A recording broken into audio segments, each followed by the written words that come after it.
Sorry guys, video थोड़ा late बना रहा हूँ। थोड़ा बिज़ी था। तो इस वीडियो में मैं आपसे शेयर करूँगा बच्चों की कितने लोग ओवरवेट है, कितने लोग अंडरवेट है, और ओवरवेट और अंडरवेट होने से उनको फ्यूचर में क्या प्रॉब्लम्स हो सकते हैं। और जो किड्स डाइट करके वो प्रोग्राम है, उसमें जो फूड में न्यूट्रिएंट्स है, वो न्यूट्रिएंट्स उनको कैसे हेल्प करेंगे अच्छे ब्रेन हाइट और ग्रोथ डेवलपमेंट के लिए। मैं वो भी आपको समझाऊंगा, और एंड में एक बहुत अच्छा मैसेज भी आपको कन्वे करूंगा। So make sure that you watch till the end of the video. Let's get started. तो दोस्तों, हमारे कंट्री में पूरे 472 मिलियन चिल्ड्रन हैं इंडिया में। तो उसमें से अंडर 18 जो है वो 39% लोग हैं। मतलब 472 मिलियन चिल्ड्रन 39% है पूरे सारे जो जितने भी लोग हैं इंडिया में। उसमें से 39% मतलब 472 मिलियन का मतलब 47 करोड़ 20 लाख जितने जो कि अंडर 18 है। और बाकी 29% जो है 35 करोड़ जितने लोग हैं वो 0 से 6 के एज में है। तो इंडिया सेकंड लार्जेस्ट है ओबेसिटी में, उसके बाद में चाइना है। तो दोस्तों, इंडिया में जो कि बच्चे हैं जो 5 से 19 के एज में है, उनमें ओबेसिटी जो है बहुत बढ़ते जा रहा है। ये मुझे मालूम पड़ा है, जो कि वर्ल्ड हेल्थ ऑर्गेनाइजेशन का रिपोर्ट है। उसका लिंक मैंने डिस्क्रिप्शन में दे दिया है, आप पर्सनली जाके पढ़ सकते हैं। ये 2016 का रिपोर्ट है। और ये इसमें फैक्ट्स ये है कि 1990 और 2014 में number of overweight children lower और मिडिल इनकम कंट्रीज़ में जितना पहला था उससे डबल हो गया। मतलब ऑलमोस्ट 7.5 मिलियन से, मतलब 1990 और 2014 में 57 करोड़ 35 लाख 17,500 ही था। लेकिन अब उसका रेट ऑलमोस्ट डबल हो गया। अब कितना हो गया? अब 1990 में 7.5 मिलियन, अब 15.5 मिलियन, मतलब 118 करोड़ 52 लाख 69,500। देखिए कितना बड़ा नंबर चेंज आया है। और ओबेसिटी होने से वो डायरेक्ट लिंक है टाइप 2 डायबिटीज़ को, हार्ट डिसीज़ को, कार्डियोवास्कुलर डिसीज़ को, और ब्लड प्रेशर का भी है डायरेक्ट लिंक है। इन चारों हेल्थ कंडीशन पे मैंने ऑलरेडी वीडियो बना के रखा है, वो आप जाके चेकआउट कर सकते हैं। और 2014 में ऑलमोस्ट हाफ, मतलब 48% जितने लोग जो कि 5 साल से कम है ओवरवेट थे। और जो एशिया में उनमें से 25% अफ्रीकन में जो है वो भी ओवरवेट है। और 22% इंडिया में ओबेसिटी से सफ़र कर रहे हैं ऑलमोस्ट चिल्ड्रन, जो कि इंडिया का फ्यूचर है वो लोग। और ऑस्टियोपोरोसिस होने का खतरा भी है। मैं पहले आपको ऑस्टियोपोरोसिस का मतलब बताऊंगा। ऑस्टियोपोरोसिस का मतलब ये है कि वो एक कंडीशन है जहाँ पे हमारे बोन्स वीक और ब्रिटल हो जाते हैं, जहाँ पे हमारी बॉडी कॉन्स्टेंटली बोन टिश्यू को फैट सेल्स को अब्जॉर्ब करके बोन टिश्यू में रिप्लेस करने लगता है। जब ऑस्टियोपोरोसिस होता है, जो नया बोन का फॉर्मेशन है वो ओल्ड बोन के रिमूवल के जितना तेज़ी से नहीं हो पाता है। मैं आपको एक एग्जांपल दूंगा। आप समझिए कि एक बंदा ईंटों से घर बना रहा है और पीछे से एक बंदा ईंटें दे रहा है। लेकिन जो बंदा ईंटें दे रहा है वो इतने जल्दी से ईंटें दे नहीं पा रहा है जितने जल्दी उधर घर बन रहा है। समझ गए आप? सिमिलरली ओल्ड बोन जितने जल्दी रिमूव हो रहा है उतने जल्दी नया बोन रिप्लेस नहीं हो पा रहा है। क्योंकि हम ज़्यादा फैट है। इसका ट्रीटमेंट मेडिकेशन हो सकता है, हेल्दी डाइट हो सकता है, और वेट बेरिंग एक्सरसाइजेस कर सकता है बोन लॉस को प्रिवेंट करने के लिए, ताकि बोन स्ट्रॉन्ग हो, वीक से वो स्ट्रॉन्ग बने। और विटामिन डी के डिफिशिएंसी की वजह से भी हो सकता है। यूएस रिसर्चर्स ने ये पता लगा है कि जो लोग ओवरवेट है उनके बोन में हिडन फैट है। यहाँ पे देख सकते हैं, ये नॉर्मल बोन है और ये ओबेसिटी के बाद जो बोन बना है वो है, उसमें ऐसा हिडन फैट है। ये हिडन फैट ये हिडन फैट एक एडिपोसाइट सेल है। उन लोगों में हिडन फैट है। तो हिडन फैट उनके बोन्स में जाके वो उसको वीक और प्रोन बनाता है, ताकि उनको जल्दी फ्रैक्चर्स हो, प्रॉब्लम हो उनके लिए। बोन मैरो एक ऐसा प्लेस है जहाँ पे सेल्स रिस्पॉन्सिबल है नया बोन के फॉर्मेशन के लिए। ये वही प्लेस है जहाँ पे ऑस्टियोब्लास्ट के सेल्स लिव करते हैं। जो ये वही सेल है जो बोन को सेक्रेट करता है। ऑस्टियोब्लास्ट एक ऐसा सेल है जो बोन को सेक्रेट करता है। तो अगर हमारा स्पाइन फिल्ड हो गया ये फैट से, तो वो इतना हेल्दी नहीं रहेगा। जो ओबेसिटी का रेट था वो 1975 में 11 मिलियन जितना था, लेकिन अब ऑलमोस्ट 10 टाइम्स बढ़ गया, 124 मिलियन हो गया 2016 में। ऑलमोस्ट 6% जो कि बच्चे वो ओबीस हो गए और 8% लड़के ओबीस है। अंडरवेट का रेट भी बढ़ रहा है। तो मैंने इनका लिंक आपको डिस्क्रिप्शन में दे दिया है ऑस्टियोपोरोसिस के बारे में मुझे जिसमें से पता चला है, और टाइम्स ऑफ इंडिया का आर्टिकल का भी आप उधर जाके फिर से पढ़ सकते हैं। तो अब हम बात करेंगे माल न्यूट्रिशन के बारे में। माल न्यूट्रिशन एक प्रीडोमिनेंट रिस्क फैक्टर है जिसके वजह से बहुत सारे बच्चे मर रहे हैं जो 5 साल से कम उम्र के हैं, और ये हर स्टेट में हो रहा है। इंडिया में 2017 में ऑलमोस्ट 68.2% तक मर गए थे बच्चे, और जिसमें से टोटल 5 साल के कम एज के बच्चे जो है उनका मौत हो गया था। और ये एक लीडिंग रिस्क फैक्टर है लॉस ऑफ हेल्थ का सारे एज ग्रुप्स में। ये रिवील किया गया था स्टेट वाइड डेटा जो कि माल न्यूट्रिशन जिसको हमारे Indian council of medical research ने प्रेजेंट किया था उसमें से। और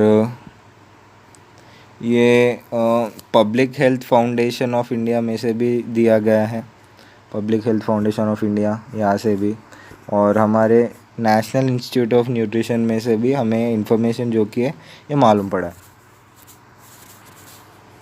तो ये माल न्यूट्रिशन का अंडरवेट का कंडीशन ये हमें ऑस्टियोपोरोसिस जो ओवरवेट में था वो भी कॉज कर सकता है, और ये हमें स्किन थिनिंग भी कॉज कर सकता है। स्किन थिनिंग का मतलब ये है कि हमारा डर्मिस का जो लेयर है वो खो जा रहा है, मतलब वो तिन्नो जा रहा है। वो तिन्नो होने से ये होता है कि एक्चुअली हमारा डर्मिस जो कि हमारे स्किन में प्रेजेंट है वो हमारे स्किन को फ्लेक्सिबिलिटी में, स्ट्रेंथ बनाए रखने में, जो स्मूथनेस है उसको बनाए रखने में वो हेल्प करता है। लेकिन यूवी रेस के एक्सपोजर की वजह से, उसके अच्छे न्यूट्रिशन ना मिलने की वजह से और एक बुरे लाइफस्टाइल के वजह से ये स्किन जो कि वो ऐसा स्पॉइल हो जाता है, और ये डर्मिस लेयर जो कि वो डिस्ट्रॉय हो जाता है या थिन हो जाता है, स्किन थिनिंग हो जाता है। और एक चीज़ अंडरवेट होने से ये हो सकता है कि हमें डेंटल प्रॉब्लम्स हो सकते हैं, और डेंटल प्रॉब्लम्स हमें फ्यूचर में हार्ट डिसीज़ कॉज कर सकते हैं, टूथ लॉस कॉज कर सकते हैं, गम डिसीज़ कॉज कर सकते हैं, डेंटल डीके कॉज कर सकते हैं, डायबिटीज़ कॉज कर सकते हैं, और स्ट्रोक्स कॉज कर सकते हैं, बैड ब्रेथ भी कॉज कर सकते हैं। और एक चीज़ आपको हेयर लॉस हो सकता है, और आप बहुत जल्दी सिक होते रहेंगे, you will be falling sick frequently. अगर एक पर्सन को इनफ एनर्जी नहीं मिला उसके न्यूट्रिशन में से, उसका और जो भी न्यूट्रिएंट्स उसको चाहिए वो नहीं मिला, तो उसका इम्यून सिस्टम जो कि है वो ऑटोमेटिकली वीक हो जाएगा। अगर उसका इम्यून सिस्टम वीक हो जाएगा तो वो इन्फेक्शन को उतना अच्छे तरीके से फाइट नहीं कर पाएगा। तो वो पर्सन जो कि है वो बहुत फ्रीक्वेंटली सिक होने लगेगा, और वो टायर्ड फील होने लगेगा हर बार, और बेसिकली आप सिक हो जाएंगे जल्दी जल्दी। और एक चीज़ ये होगा कि आप बहुत टायर्ड फील करने लगेंगे। टायर्ड आप इसलिए फील करते हैं क्योंकि आप आपके मेंटेनेंस कैलोरीज से कम कर रहे हैं, इसलिए आप जो वेट आपके हाइट के हिसाब से होना चाहिए उससे कम है। तो अगर आप मेंटेनेंस कैलोरीज से कम खाएंगे तो आपके बॉडी में ग्लूकोज जो कि वो नहीं बनेगा। अगर ग्लूकोज नहीं बनेगा तो आपका बॉडी का दो ऑप्शंस होंगे, आपके मसल में से वो स्ट्रेंथ लेगा या फैट में से। आप ऑलरेडी अंडरवेट है, उधर भी अगर उसको स्ट्रेंथ नहीं मिला तो वो ऑर्गन्स को और आपके दूसरे सेल्स को खाने में लग जाएगा। तो आपके बॉडी में ग्लूकोज होगा ही नहीं तो आप कोई टास्क इतने अच्छे से परफॉर्म नहीं कर पाएंगे। You will be feeling very low on energy levels. तो अगर आपका BMI कैलकुलेट करें, बॉडी मास इंडेक्स करके रहेगा, आपके हाइट और वेट उसमें डाल देंगे, तो अगर वो 18.5 से कम है तो आप अंडरवेट है। मैंने इसके बारे में ओवरवेट वर्सेस अंडरवेट वीडियो में समझा है, वो आप फिर से एक बार चेकआउट कर सकते हैं। तो अगर वो 18.5 से 24.9 के बीच में है तो आप नॉर्मल वेट है। अगर वो 24.9 से 30 के बीच में है तो आप ओवरवेट है। 30 से ज़्यादा है तो आप ओबीस है। और एक चीज़ आपको ये कॉज कर सकती है, उसको हम कहते हैं अमीनिया। अमीनिया आपको कॉज होता है आपके बॉडी में आयरन का शॉर्टेज होने से। आपके बोन नैरो को आयरन का बहुत ज़्यादा ज़रूरत है ताकि वो हीमोग्लोबिन को जनरेट कर पाए। अगर आपके बॉडी में इनफ आयरन नहीं प्रोड्यूस होगा तो हीमोग्लोबिन नहीं बनेगा रेड ब्लड सेल्स के लिए। तो लो रेड ब्लड सेल्स जब हमारे बॉडी में बनते हैं तो ये कॉज करता है कम ऑक्सीजन फ्लो होने में हमारे ऑर्गन्स में। अगर ऑक्सीजन कम फ्लो होगा तो फंक्शनिंग इतना अच्छा नहीं होगा हमारे सेल्स का, जिसके वजह से हम बहुत जल्दी जल्दी फैटीग फील करने लगेंगे, हमें हेडेक होने लगेगा, डिजीनेस होने लगेगा और आइस हमारे येलो होते रहेंगे और स्किन पेलनेस होगा, कोल्डनेस होगा, येलोइंग होगा, ब्लड वेजल्स में ब्लड प्रेशर कम हो जाएगा और चेस्ट पेन होगा। और पॉज करके पढ़ सकते हैं ये। मैं आपको एक अच्छा एग्जांपल दूंगा। मैं ये नहीं कह रहा हूँ कि बहुत ज़्यादा कम न्यूट्रिशन लेते हैं। क्रेलिन का एग्जांपल लूँगा। क्रेलिन इतना ज़्यादा नहीं खाता है। मानता हूँ कि हाइट जेनेटिक्स पे भी डिपेंड करता है, लेकिन फिर भी क्रेलिन इतना ज़्यादा नहीं खाता है, जिसके वजह से वो ड्रैगन बॉल में 115 सेंटीमीटर 3 फीट 9 इंचेस ही था। और बूसागा में उसका हाइट जो कि वो 5 फीट 1 इंच तक बढ़ गया। ड्रैगन बॉल सुपर में वो कम हो गया था, वो मुझे मालूम नहीं, लेकिन क्रेलिन कम खाता है, कम न्यूट्रिशन लेता है, उसकी वजह से उसका हाइट कम ग्रो है और उसका मसल मास कम ग्रो है, ऐसा मुझे लगता है। जेनेटिक्स भी एक मेजर रोल प्ले करते हैं हाइट में फिर भी। लेकिन गोकू को आप दूसरे साइड पे लीजिए। गोकू बहुत ज़्यादा खाता है और वो जितना खाता है उससे डबल ट्रिपल बहुत ज़्यादा वर्कआउट करता है। He works harder than last time too, जिस हिसाब से हमें एनिमे में दिखाया गया है। और गोकू का एज ड्रैगन बॉल में उसका हाइट 5'4" था, 4 फीट 1 इंच था, और ड्रैगन बॉल सुपर में उसका हाइट 5 फीट 9 इंचेस तक बढ़ गया। मैं इसलिए मानता हूँ क्योंकि गोकू बचपन से ही बहुत ज़्यादा खाता है और वो जितना खाता है उतना ज़्यादा एक्टिविटी करता है। हाँ, मे भी उसका मेटाबॉलिज्म डिफ़र हो क्योंकि वो एक प्लानेटरी अर्थ पे एक होमोसेपियन नहीं है, एक साइयन है, एक दूसरे प्लैनेट का बीइंग है, उधर रहने वाला है, उसका मेटाबॉलिज्म में भी फास्ट होगा। मैं आपको बहुत ज़्यादा खाने को भी नहीं कह रहा और बहुत कम खाने को भी नहीं कह रहा हूँ।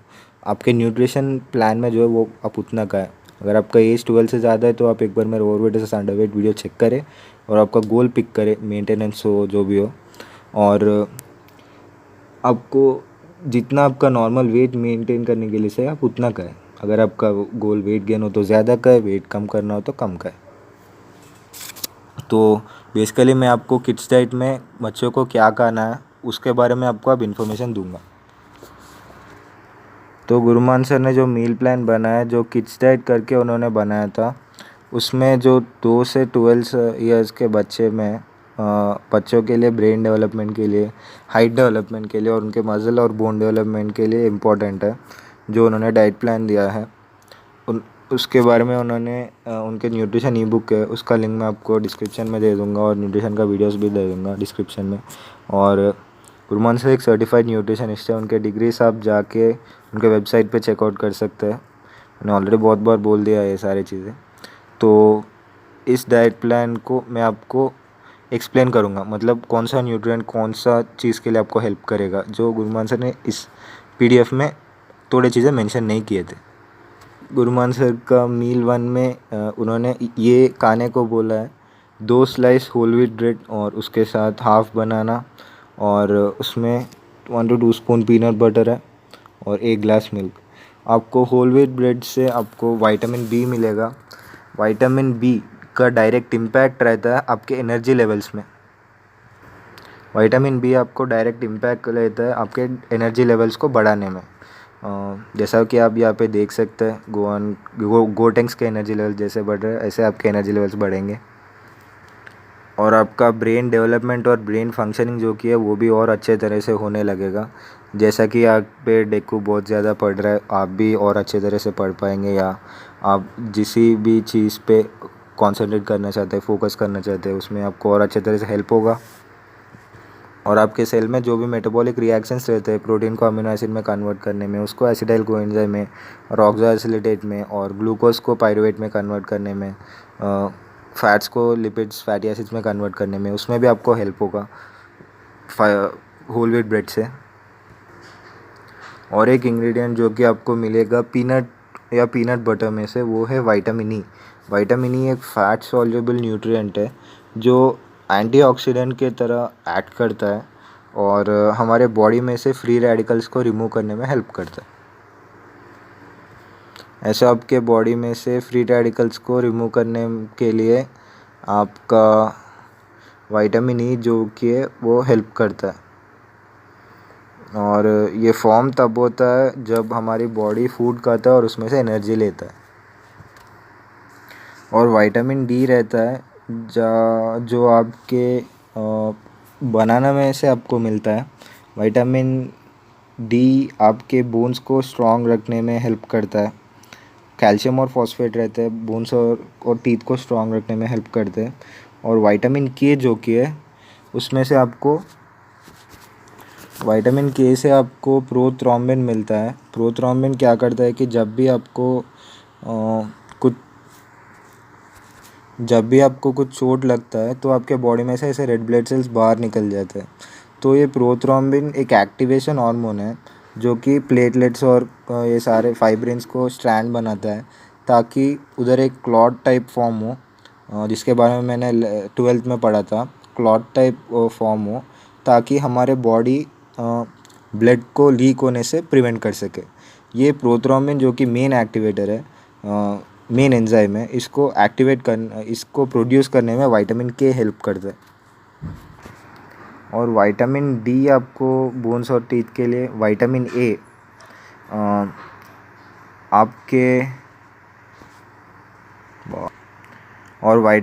आपके नॉर्मल विज़न को इम्प्रूव करने के लिए हेल्प करता है और आपके इम्यून सिस्टम को स्ट्रॉन्ग करने के लिए हेल्प करता है विटामिन ए। जैसा कि सांस के यहाँ पे शेरिंगन से सारे स्वॉट के मूवमेंट्स को देख पा रहा है, हम भी अगर कोई बॉल दूर फेंका गया हो या किसी भी चीज़ को ट्रैक करने के लिए हमारे आइज़ को यूज़ करना हो, तो ऐसे हमारे आइज़ के विज़न को इम्प्रूव करने के लिए विटामिन ए हेल्प करता है। और मिल्क में प्रोटीन रहता है जो हमारे बॉडी में टिश्यूज़ को रिपेयर करता है।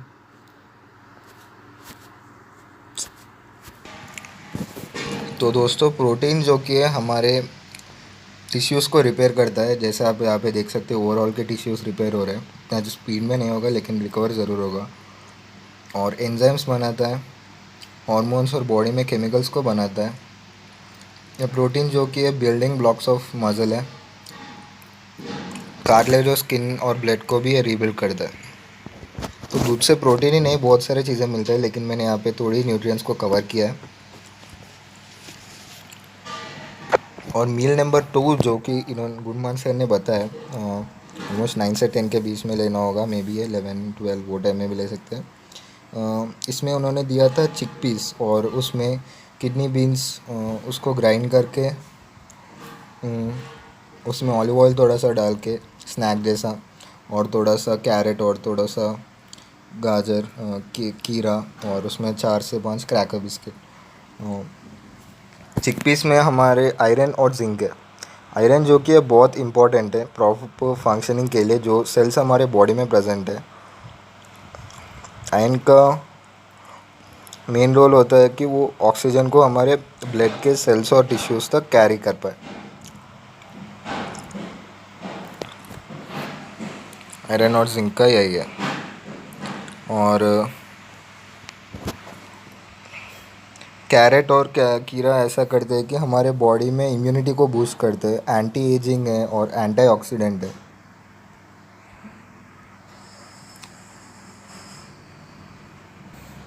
और लंच में गुरुमान सर ने बताया था कि 2 रोटी बताया था, होल व्हीट रोटी जिसमें फाइबर है, जिसका रोल मैंने आपको ऑलरेडी बता दिया है। और थोड़ा सा एप्पल है जिसमें क्वारसेटीन नाम का एक एंटीऑक्सीडेंट है जो कि हमारे एंटीऑक्सीडेंट्स को इंक्रीज़ करता है। और आलमंड्स है, आलमंड्स में 10 आलमंड्स है, एक एप्पल, 2 रोटी, उसमें एक अंडा और उसके साथ ऑलमोस्ट 10 बादाम। बादाम में आपको मैग्नीशियम मिलेगा जिसमें से 300 से ज़्यादा बायोकेमिकल रिएक्शंस हमारे बॉडी में होते हैं, उनके लिए ज़रूरी है। और ये हमारे बोन मसल फंक्शनिंग के लिए, हेल्दी इम्यूनिटी के लिए, हार्ट बीट को स्टडी रखने के लिए आलमंड्स हेल्प करते हैं। और एग खाने के बेनिफिट्स तो बहुत सारे हैं। एग वाइट में हमें बायोअवेलेबिलिटी ज़्यादा रहता है, मतलब प्रोटीन जब हम लेते हैं उसका अब्जॉर्प्शन बहुत फास्ट हो जाता है। वो बायोअवेलेबिलिटी, उस पर एक अलग वीडियो बन सकता है। और उसमें पोटेशियम, मैग्नीशियम और सोडियम ज़्यादा है और कोलेस्ट्रॉल फ्री है एग वाइट और लो कैलोरी में रहता है। एग योक जो आप 2 से ज़्यादा खाना नहीं चाहिए पर डे कोलेस्ट्रॉल, ताकि बहुत ज़्यादा ना बढ़े। अगर आपका सैचुरेटेड फैट का इंटेक सब कुछ करेक्ट है तो आप 4 तक ले सकते हैं एग योक्स। तो योक में vitamin A, B1, B6, B12, vitamin D, folate, zinc, calcium, lecithin, high chlorine है जो कि हमारे नर्व सेल्स के हेल्थ के लिए बहुत ज़रूरी है। और एंटीऑक्सीडेंट्स जैसे कि ल्यूटिन और ज़िएक्सिंथिनिन है। और ओमेगा 3 का बहुत अच्छा सोर्स है एग। वो मैंगो एक लो कैलोरी फ्रूट है जिसमें फ़ाइबर बहुत ज़्यादा है। और एक इम्पोर्टेंट सोर्स है विटामिन ए और सी का। विटामिन सी आपको क्रॉनिक डिसीज़ को कम कर, जैसा कि नारुतो यहाँ पे 3 शैडो क्लोन से रसिंगन को मैनेज कर रहा है। सिमिलरली आपके विटामिन सी आपके ब्लड प्रेशर को मैनेज करने में हेल्प करेगा। और विटामिन सी आपके मेमोरी को भी प्रोटेक्ट करता है, जैसे कि आप एज होते रहते हैं। और ये आपके इम्यूनिटी को भी बूस्ट करता है। और इसमें B6 है और B6 में आपका सेरोटोनिन रहता है जो कि आपके मूड को रेगुलेट करता है। जैसा कि आप यहाँ पे देख सकते हैं आस्था बहुत ही अच्छा मूड में, हैप्पी मूड में। ऐसे आपको मैंगो में से B6 बनाएगा। और आपके नेरोनेफ्राइन को भी ये सेक्रेट करता है जो कि हमारे स्ट्रेस से कोप करता है, मतलब आपके स्ट्रेस से लड़ता है। जैसे कि इचिगो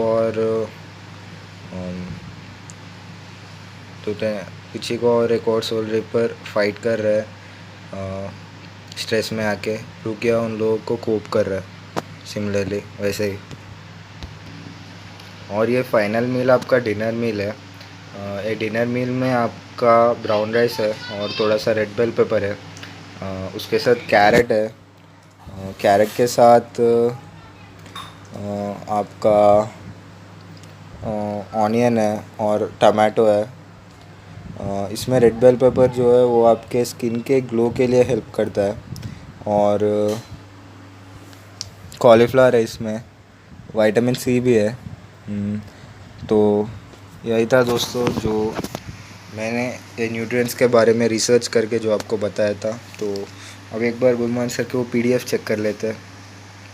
जैसे कि आप यहाँ पे देख सकते हैं ब्रेकफास्ट में PDF में ऑप्शंस है। उन्होंने वीडियो सिर्फ एक ही चीज़ के लिए बनाया था, सिर्फ ब्रेड के लिए, लेकिन इसमें वीट चपाती है, वीट पराठे है और ओट्स किनवा है।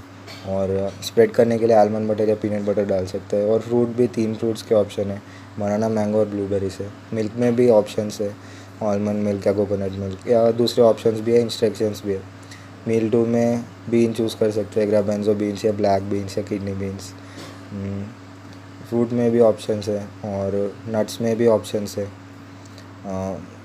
लंच में होल ग्रेन ब्रेड यूज़ कर सकते हैं, वीट चपाती यूज़ कर सकते हैं, वीट पराठे यूज़ कर सकते हैं, ब्राउन राइस यूज़ कर सकते हैं। प्रोटीन सोर्स कभी कभार एग, कभी कभार चिकन, कभी कभार फिश, कभी कभार टूना, कभी कभार दाल, कभी कभार ग्रीन वेजिटेबल, कभी कभार कोई फ्रूट, कीवी, ऑरेंज या कोई नट। मील फॉर स्नैक में कोई भी फ्रूट यूज़ कर सकते हैं, कोई भी सीड, सनफ्लावर सीड या पम्पकिन सीड या चिया सीड, कोई भी सीड हो। और काऊ मिल्क, बफेलो मिल्क और आलमंड बटर, पीनट बटर, बहुत सारे ऑप्शंस है। मील 5 में भी ऑप्शन से आप ये PDF डाउनलोड कर सकते हैं। और जो कि मैंने ऑलरेडी बताया था, जो मैंने नहीं बताया वो भी एक्स्ट्रा इसमें गुरमान सर ने दिया है थोड़ा। जो गुरमान सर ने नहीं बताया वो भी मैंने एक्स्ट्रा बताया था मेरे अभी आप जो वीडियो देख रहे हो उसमें। तो अगर आपको ये वीडियो देखना है, डाइट प्लान फॉलो देखना है, नहीं करवाना है, नहीं आप पक्का करवाएं आपके किड्स को। अगर उनका एज 2 से 12 ईयर्स का है, उनका ब्रेन ग्रोथ और हाइट डेवलपमेंट अच्छे से होगा। ये PDF आप डाउनलोड करिए, गुरमान सर का न्यूट्रिशन कुकिंग वीडियो आप एक बार देखिए, आप और अच्छी तरह समझ पाएंगे। मैंने डिस्क्रिप्शन में उसका लिंक दे दिया है। दोस्तों, जो मैं मैसेज इंपॉर्टेंट कन्वे करना चाहता हूँ, आप ओबीस हो या थिन हो या अंडरवेट हो या नॉर्मल वेट हो या स्किनी हो या शॉर्ट हो या टॉल हो, जो भी हो, आप ये ना देखो कि लोग आपके बारे में क्या बोल रहे हैं। और मैं जो भी है न्यूट्रिशन के बारे में बताया, ये सिर्फ आपको इम्प्रूव करने के लिए, क्योंकि आप अगर मेडिकली ओबीस है तो मैं मेडिकल कंडीशनली साइंटिफिकली बोल रहा हूँ, मैं आपको इंसल्ट करने के लिए नहीं बोल रहा हूँ। आप अपने आप को कैसे भी देखते हैं, आपसे ज़्यादा हार्ड आपको कोई और जज नहीं कर सकता है। ये मैंने ग्रेग ड्यूसर के वीडियो से मैंने सीखा था, जो उन्होंने binge eating, how to cope with binge eating के वीडियो में उन्होंने बताया था। उसका लिंक मैं आपको डिस्क्रिप्शन में दे दूँगा। तो उस वीडियो में उन्होंने बेसिकली ये बताया था कि नो मैटर आप टॉल हो या शॉर्ट हो, बहुत ही फैट हो या जैसे भी हो, जो आपका एक्सटीरियर है वो कभी उतना मैटर नहीं करता है। जो भी आप इनसाइड से हो वो मोस्टली मैटर करता है। उसमें भी जो वीडियो उन्होंने बताया था, वो लड़की ऐसा ही करती है, उसका ज़्यादा फैट होती है, ऐसी होती है, तो नॉर्मली पार्टी करती है, सबके साथ मज़े करती है, सब उसको अच्छी तरह ट्रीट करते हैं। लेकिन जब वो मिरर में आके देखती है, oh my hair is green, she will be shock by that, वो उसको दूसरों से ज़्यादा हार्ड जज करती है। यही तो हमारे हिंदू धर्म में भी बताया गया था ना। जो हमारे अष्टविक्र मुनि जी है, उनका शरीर 8 दिशों से मुड़ा हुआ था, जो चिचोरो मूवी में प्रतीक बोराडे सर ने रिव्यू दिया था, और मैं स्ट्रेस के वीडियो के एंडिंग में मैंने आपको एक्सप्लेन किया था। उनका शरीर 8 दिशाओं से मुड़ा हुआ था, लेकिन सब लोग उनके पास जाते थे क्योंकि उनको जानना था कि उन्होंने उनके जीवन में प्रॉब्लम्स के सोल्यूशन कैसे ढूंढना है। इतने उनको आत्मज्ञान हो गया था। हमारे संस्कृति में कभी भी बाहर से अब कैसे दिख रहे हैं, इसको इतना इम्पोर्टेंस ज़्यादा नहीं दिया गया था। हमारे संस्कृति में इसको ही ज़्यादा इम्पोर्टेंस दिया गया था कि आपको आत्मज्ञान हुआ है या नहीं, हर परिस्थिति में संभल के सही निर्णय लेने की कला आपने सीखा है नहीं, इसको ज़्यादा इम्पोर्टेंस दिया गया। लोग आपको कंपेयर करते हैं तो ये हर बार होता है। आप कितने भी अच्छे रहो, लोग आपको दूसरों से कंपेयर कर लेते हैं, और ये उसके लिए बहुत ज़्यादा देर नहीं लगेगा कि उससे पहले आपसे अच्छा कोई निकले। तो आपका कंपैरिजन किसी और से नहीं होना चाहिए। मे बी लोगों को कोई और आपसे ज़्यादा अच्छा है, कोई और आपसे ज़्यादा अच्छा गुड लुकिंग है, किसी और के साथ अच्छे बॉयफ्रेंड है या गर्लफ्रेंड है, अच्छे वाइफ है, हस्बैंड है, अच्छे कार है, अच्छा ड्रेस है, लेकिन आप कभी भी आप जो कर रहे हैं उसमें सबसे अच्छा बेच नहीं रहेंगे। They will always be somebody better than you. So आप क्या करें कि आप खुद से आपको कंपेयर करें, मैं पिछले साल किधर था, अब किधर हूँ, how am I improving, compare you with your self, it's always you versus you.